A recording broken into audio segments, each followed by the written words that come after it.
Yeah, And well, I'd just like to put it to you as basically as possible. I mean, is the jig up for us? Is this how it ends? well, I don't know. I mean, I think that this transgressive behavior that you're describing is part of the all-out assault on Western categories of thought. And I think that that was started not even so much by the Marxists as by the French intellectuals of the late 1960s, especially Jacques Derrida, who maybe is the most dangerous person of the last 40 years. And he's, of course, the hero of the humanities and much of the social sciences. Right. And he believes that, and states this in his work, that the whole purpose of categorization is for exclusion. And so and categorization is the basis of cognition. Yeah. And so he basically has made the claim that thought itself is an agent of oppression. Right. And that's absurd, except that he's the dominant thinker.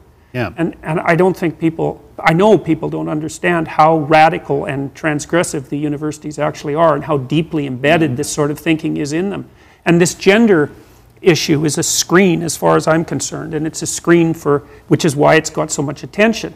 It's a screen for an all-out assault, and that assault started back in the late 60s. It started when the Marxists transformed themselves into postmodernists, roughly speaking, when they realized that their working class utopia, when they finally realized after decades of denial that their working class utopias in the Soviet Union, for example, were absolutely murderous and reprehensible empires, they transferred their thinking to identity politics and carried on their merry way. Right, right. Which is there's a useful American expression. I don't need this in my life right now, and that's how a lot of people feel about this. Yeah, I can understand that. They don't want to. They don't. Why should this or that person have to take on this battle? Yeah. And my colleague said that question applies to you too. I mean, my colleagues told me, this is one of the reasons that I made the video to begin with. I had a colleague tell me that, you know, he's very worried about the encroachment of political correctness on the campuses, but he said he wasn't sure what to do about it because if he stood up against it, the personal cost would be overwhelming and the social effect would be negligible. Right. And I thought, God, that's such a horrible thing to think. But I took it seriously, right? I mean, it was a serious thing for him to say. Yeah. And you know, I mean, there's more than a small part of me that wishes I'd never hit this particular hornet's nest with a bat. Yeah. But the reason I did it was because I believe it will be worse later. Yeah. That's why. And I do believe that. And I think we're in far worse shape than we think. Because we've made so many incremental concessions already. Yeah. Because it's always easier to surrender an inch at a time. Well, and the thing is too, is like what happened when I made my, let's call it, stance for free speech. I was immediately accused of being both a transphobe and a racist, because I had made some negative comments about this group called the Black Lives Collective. Yeah. I think that's the name of them, who are run by two reprehensible people in my estimation. And the university had been taking policy advice for them, even though they were perfectly willing to promote violence in the service of social change. I was objecting to that.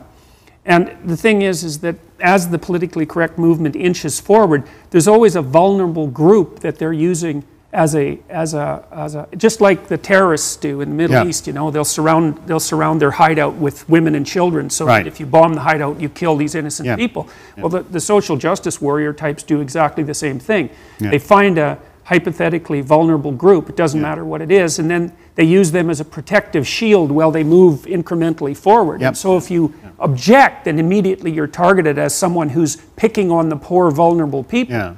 And I've heard through the grapevine that, you know, I have support among the faculty, although you'd never know that by their actions. But basically, the faculty's net conclusion is that, well, you know, what you're saying is right, but you could have been a lot nicer about it. And pay no attention to that. I mean, I had all that, and my friend Ezra Levant had all that when he republished the Danish Mohammed cartoons. And the fact is that if you are nice and sensible and you play footsie with them, the whole racket stays in place. And it's only because Ezra Levant in particular just decided to go nuclear on these human rights commissions that we wound up getting that law repealed at the federal level. Yeah, that was quite a fight. But you need the guy.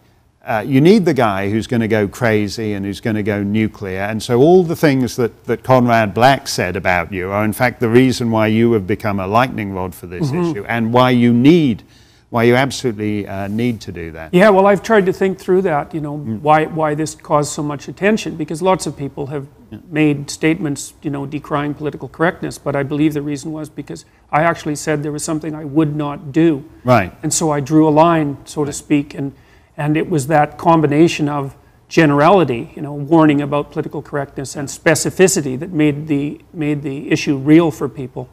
And just finally here, I mean, you don't like to see this in like crude left-right politically partisan. No, it's deeper than that.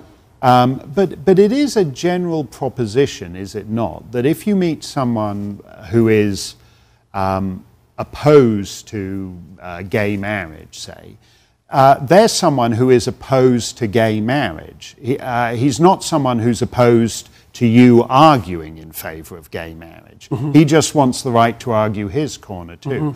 The left, on the other hand, isn't really interested in your argument against gay marriage. They're actually now saying you do not have the right to make an argument against gay marriage. Absolutely, and many other arguments. Yes, and that is... because it's discriminatory. Yeah. And the domain of what constitutes discriminatory is magnifying constantly. And people at a certain point, the left still paid lip service to that apocryphal bit of Voltaire, I disagree with what you say, but I'll defend to the death your right to say it.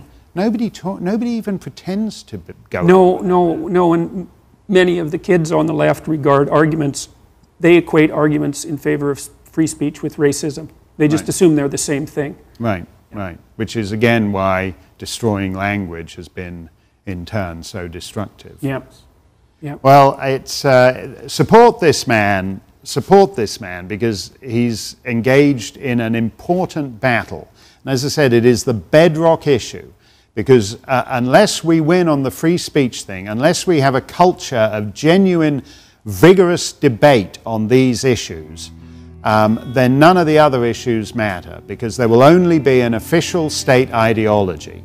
And free peoples should be opposed to official state ideology, regardless whether it's fascism, communism, or about climate change and transgendered bathroom. The minute it becomes the official position and the only one you're allowed to hold, you should be opposed to it and support Jordan Peterson. You've got to be tough to take what's coming your way, Jordan, and I salute you. It's not an easy battle, and you're doing a great thing.